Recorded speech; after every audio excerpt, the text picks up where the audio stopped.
Hey, Yetta, when should I do a power of attorney for property? As soon as you have some property. Moving forward with the Decker team. Moving forward together with the Decker team. So we're excited that we've created for you free access to over 587. In fact, we're well over 603 episodes now of Life's Inside Track, where we share insider tips, making house home, how to really get the most out of your space and your money, and in fact, your life itself, right? Mm-hmm. And the great news is you can get access to them from home, from the office, or on the go. And if you haven't subscribed to our YouTube channel, Decker Team, you might want to do that so you can get the episodes as soon as they come out on video, as well as listening to them on chri.ca as a podcast. And so what we're going to explore this time is that preparing in advance of seeing the writing on the wall, even in advance of that step, is a really wise thing to do. Yeah, because, the writing's on the wall as you age sometimes, but there are unexpected things that happen, accidents, whatever. And so being prepared ahead of time. So in this case, for a power of attorney for property and even for care is something that you want, you desire, we desire for you, is that you handle that before it's necessary. Because once you lose your capacity to decide, to make a decision, it's too late to sign a power of attorney because you have to be in full control of your faculties, your mind, when that's signed. Right. So it's interesting, right? It's to support all of us to have a power of attorney because we don't know. I mean, I was only in my 40s when I could no longer, for a season, make a sound decision. Yeah, unfortunately, generally for care, they'll turn to the spouse and ask for direction. But maybe there isn't a spouse. So then it's a child or a friend, a neighbor, a parent of a person who's of age now has to try and get that power, and it's not always easy. Then what happens? You become a ward of the what's that called? The court, I guess. They scale a ward of the state or the court. And then they make decisions. Right. For So you want to keep control of your decision making. And we're talking specifically a power of attorney for property. Mm-hmm. So even if you're in your 20s or your 30s or your 40s, and certainly if you're in your 50s and your 60s, there's even more reasons where you might want to have given somebody the ability to handle property. Yeah, and a lot of times what happens is when people buy their first piece of property, I'd say a lot of times, no, it's infrequent. And I'm going to talk to the lawyers we recommend because I think that's a valid point.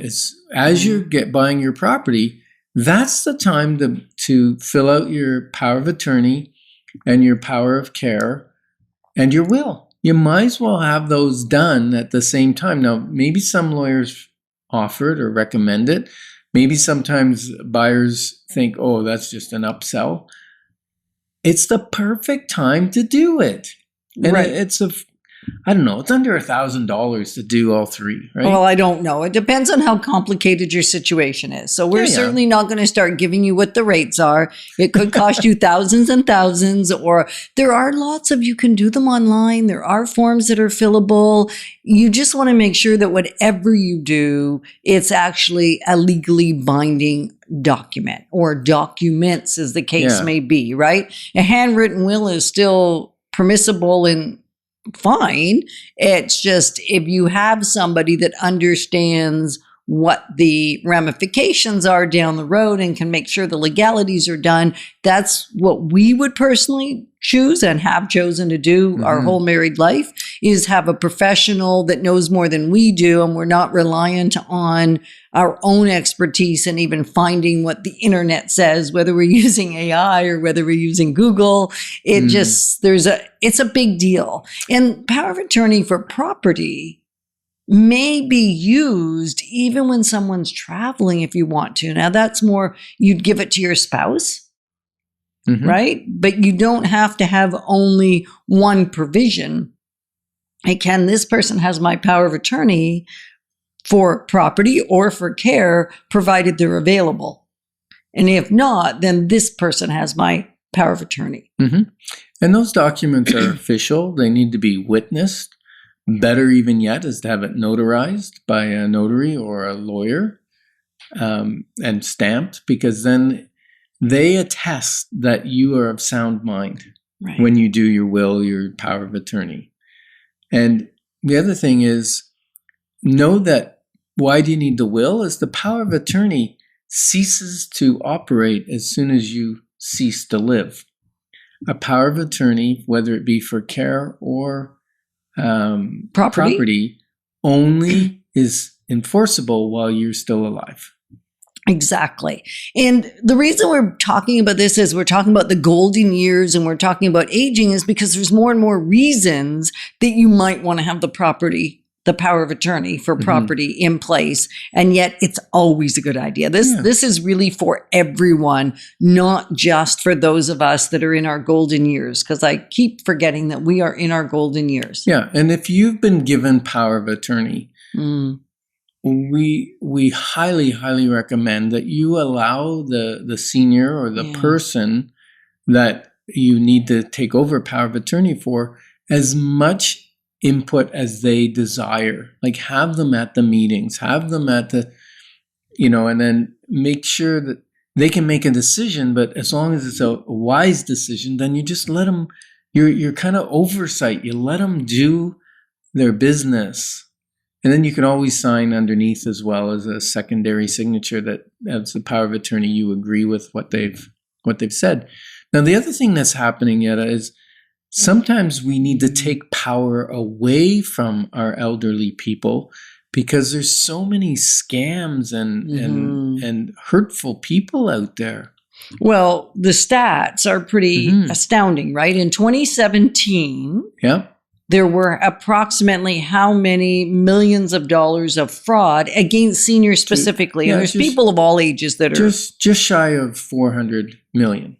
Right. That's a fair chunk of money. 400 million in 1 year in 2017.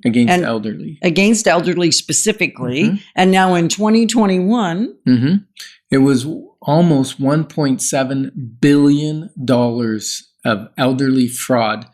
And a friend of mine just, recently lost about $7,500. Someone got into his account, moved money in, like did a cash advance on his Visa, then paid it off, then put in $10,000, then paid it off.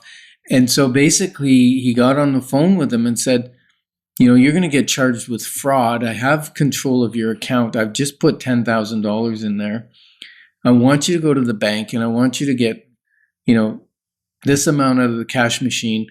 Go to the teller, tell the teller that, you're taking out $5,000. Tell her it's for construction in your house. You have a contractor that's doing some renos in your basement.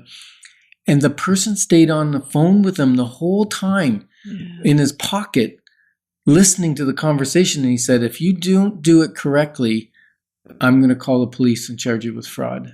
So he just got him totally confused. Right. Yeah. So I guess the point is here is you've dreamt all your life. You've planned all your life. Let's not let it go, away in a nasty way at the end.